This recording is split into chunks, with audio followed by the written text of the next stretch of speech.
बांग्लादेश में इस वक्त बवाल मचा हुआ है। जगह जगह हिंसा हो रही है। यूनुस सरकार को अल्टीमेटम मिल रहे हैं। भारत विरोधी बयानबाजी हो रही है। ऐसे में भारत सरकार भी एक्शन में आ गई है। विदेश मंत्रालय ने बांग्लादेशी मीडिया की तरफ से फैलाए जा रहे झूठ पर कड़ी प्रतिक्रिया दी है और सच उजागर किया है।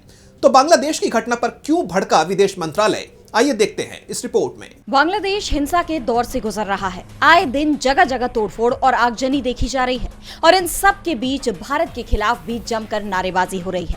आप जानते हैं कि जब से बांग्लादेश की अपदस्थ पीएम शेख हसीना ने भारत में शरण ली है, तब से ही भारत और बांग्लादेश के रिश्ते बेपटरी हो गए हैं। और बीते कुछ वक्त में बांग्लादेश में नेताओं की तरफ से जो बयान दिए गए, उसने इस तनाव को और बढ़ा दिया। इनकलाब मंच के प्रवक्ता उस्मान हादी, जिनकी जान जाने के बाद से ही पूरे देश में हिंसा भड़की हुई है, उन्होंने तो यहाँ तक कह दिया था कि भारत से पूर्वोत्तर को काटकर अलग कर दिया जाएगा। हाल ही में खबर आई थी कि हादी के समर्थकों ने राजधानी ढाका में भारतीय उप उच्चायोग पर भी धावा बोला था। प्रदर्शनकारियों ने उच्चायोग की सुरक्षा घेरा तोड़ने की कोशिश की थी, जिस पर अब भारत की तरफ से कड़ी प्रतिक्रिया दी गई है। विदेश मंत्रालय ने सुरक्षा उल्लंघन के दावों को सख्ती से खारिज किया है।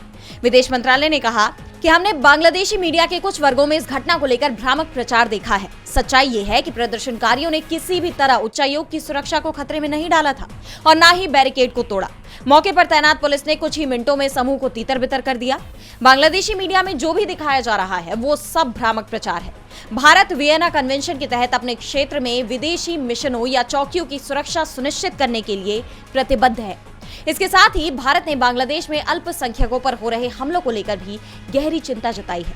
और इन सब के बीच सबसे बड़ा सवाल भारत और बांग्लादेश के रिश्तों को लेकर उठ रहे हैं कि इन हालात में क्या दोनों देश एक मंच पर आ पाएंगे। डीबी लाइव की रिपोर्ट।